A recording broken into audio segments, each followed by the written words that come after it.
Bonjour et bienvenue. Alors aujourd'hui, je voulais faire un tirage sans me poser d'intention.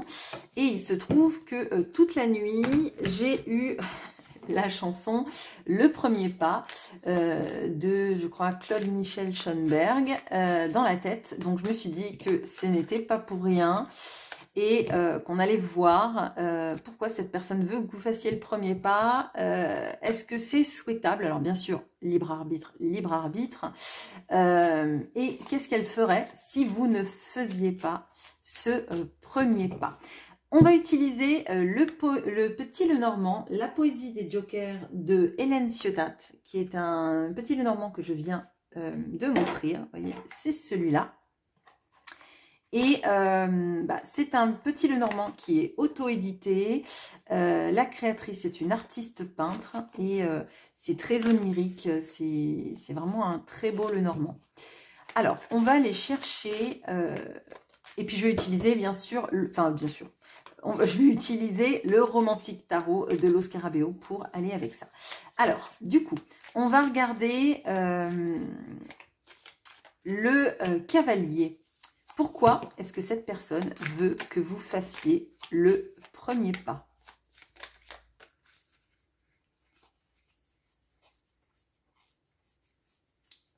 Le Cavalier.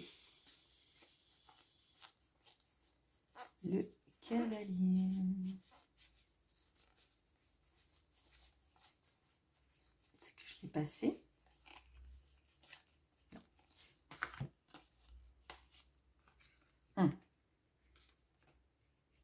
Alors, je ne sais pas si vous voyez, on a la lune, on a le soleil ici, on a le cavalier et on a les chemins. Je remets la lune, mais c'est intéressant parce que ça va éclairer notre lecture. Bon.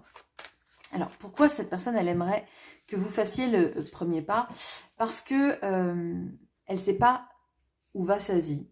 Elle ne sait pas vraiment comment la mettre en place, d'accord?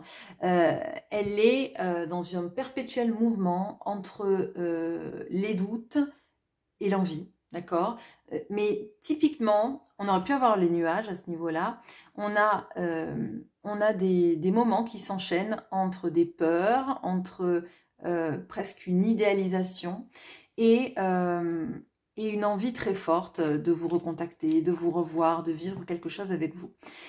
Les deux coïncidents font que finalement, elle ne sait jamais sur quel pied danser. Et typiquement, quand je vous dis ça, c'est que d'une heure à une autre, l'énergie a changé.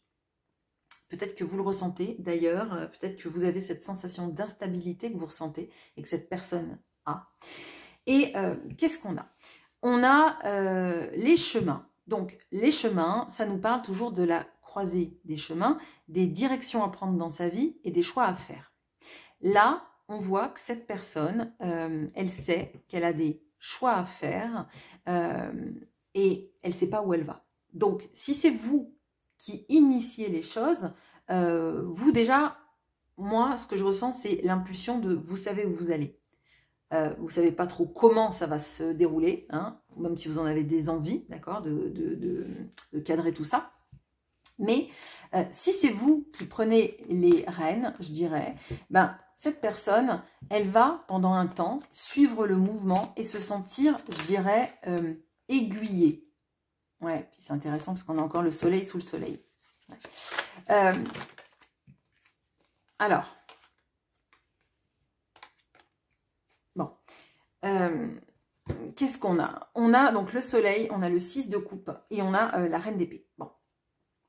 Alors, très clairement, elle vous voit comme quelqu'un qui a une vision très claire des choses. C'est renforcé parce qu'on a le soleil et la reine d'épée. Alors, la reine d'épée, c'est pas la plus sympa du tarot, d'accord? Peut-être qu'en ce moment, vous êtes assez agacé et peut-être que ça vous...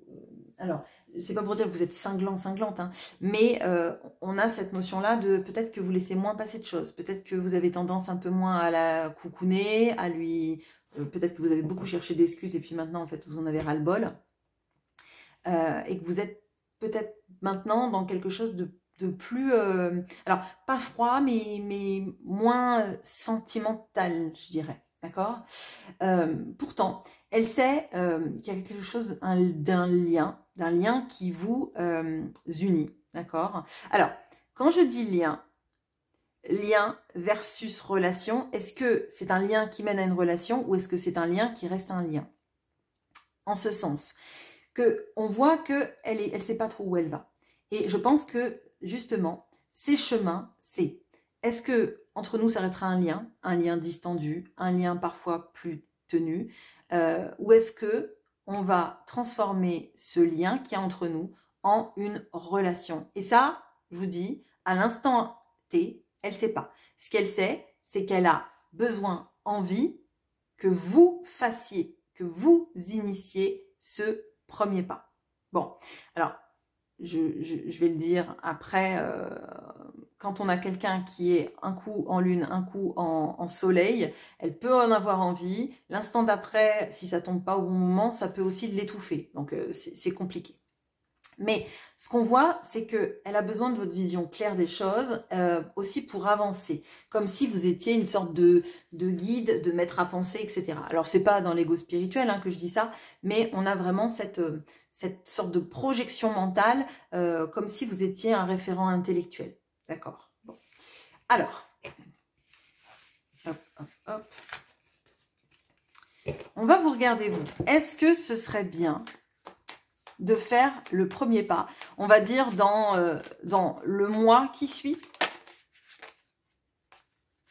Donc, je vais vous chercher, vous. Donc, je prends la femme, même si vous êtes un homme. Hein. Je vous demande d'adapter.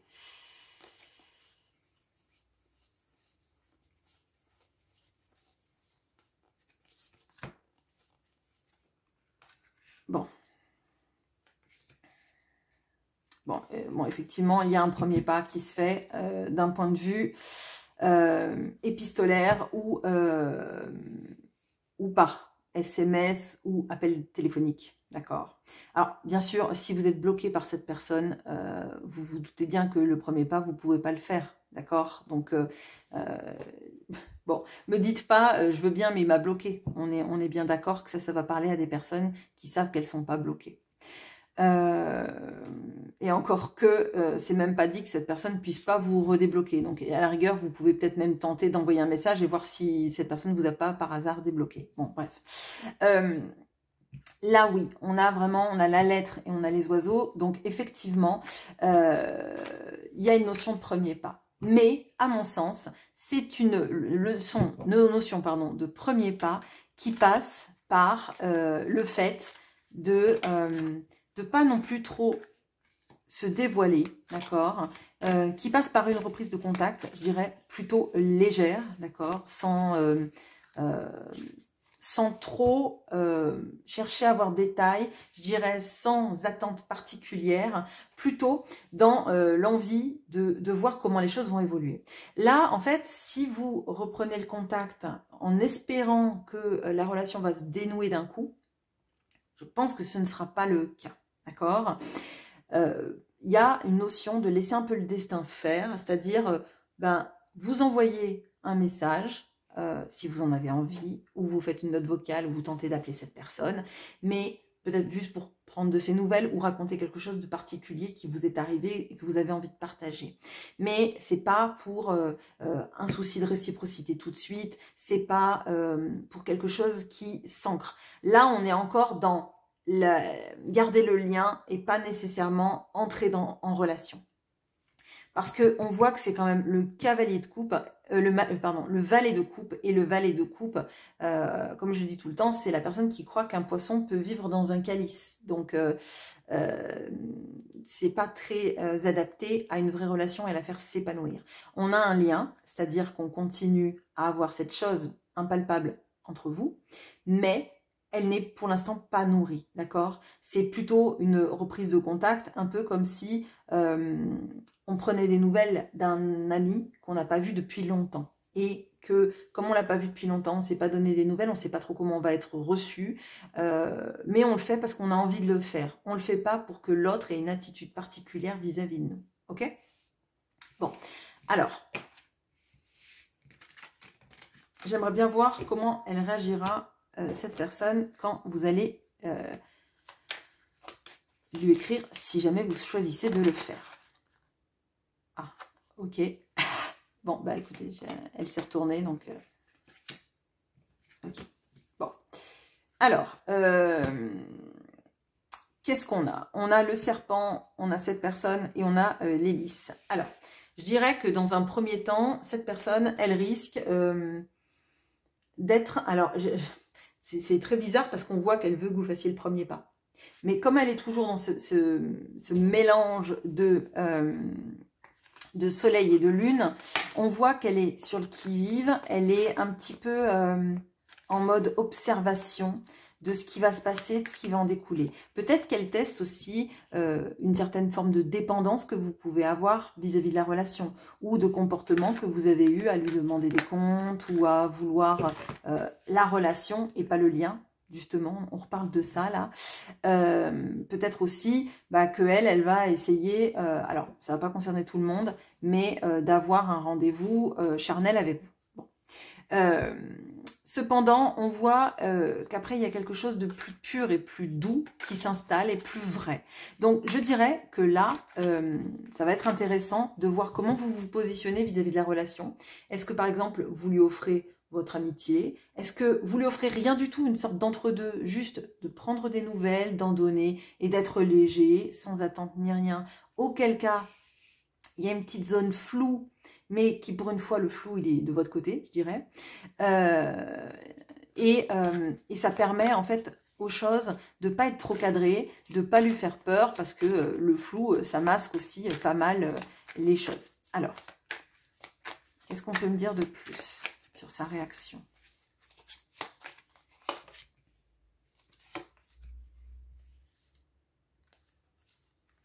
Ok. Alors, là, c'est intéressant parce que on a le 2 de denier, on a le 4 d'épée à l'envers et on a l'étoile à l'envers. Alors l'étoile à l'envers, j'aime pas trop, je vous le dis. Mais je pense qu'en fait, c'est juste pour montrer que dans cette relation, c'est pas la notion de il n'y a pas d'espoir, c'est juste qu'en fait, on calme l'espoir. On calme les attentes, on ne fait pas de projection, on ne demande pas à l'autre de choisir de changer de vie, de choisir entre plusieurs modes de fonctionnement, entre plusieurs modes de vie. En fait, il y a quelque chose, si votre communication, elle est plutôt apaisée, en mode ah bah tiens, je prends tes nouvelles, ça fait longtemps, ça me manquait de parler avec toi, mais pas quelque chose de trop lié au domaine amoureux et à la relation amoureuse, ni à demander des comptes. Là, on voit qu'il y a quelque chose de plus fluide, de moins pesant sur le lien et qui va amener quelque chose de moins immobile. Hein. Le 4 d'épée, c'est l'immobilisme, guérir, etc. Là, on a plutôt la notion de se dire que ça peut avancer, mais qu'en fait, on ne met pas de pression. Là, vraiment, je vous dirais que si la communication que vous voulez mettre, c'est demander des comptes, demander quand vous vous voyez, etc., vous faites ce que vous voulez, mais ça ne sera pas l'issue de ce tirage. Bon. Ok, alors, ce que je vais regarder, c'est l'évolution de tout ça. Si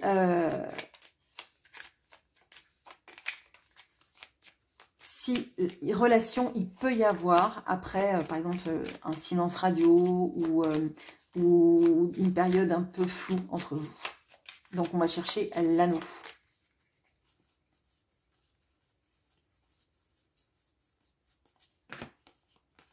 Bon, intéressant. On a 2 cartes d'ancrage. On a l'arbre et on a l'encre. Donc, je dirais oui. Oui, ça permet en fait d'ancrer les sentiments, d'ancrer la relation dans quelque chose de plus stable, de moins lié à l'affect, aux douleurs, etc., etc. Alors peut-être que c'est pas ce que vous voulez. Comme je dis, c'est votre libre arbitre qui prime.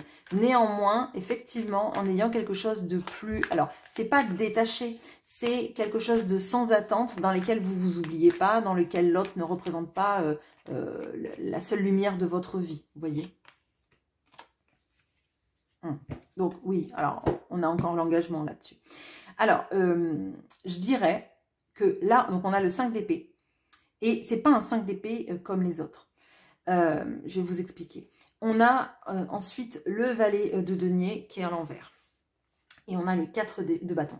Alors là, je dirais, donc le 5 d'épée, souvent c'est la bataille à la Pyrrhus. Là, c'est le gars qui a compris que la guerre, ça sert à rien.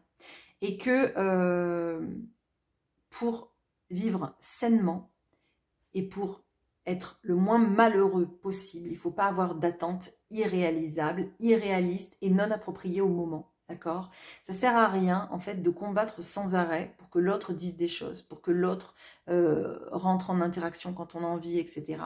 Là, il y a quelque chose à choisir déjà de sa sécurité affective, de ses envies, d'accord? Mais l'autre ne peut pas vivre les choses comme vous les vivez, au moment où vous les vivez, comme vous les vivez, pour que ça vous sécurise.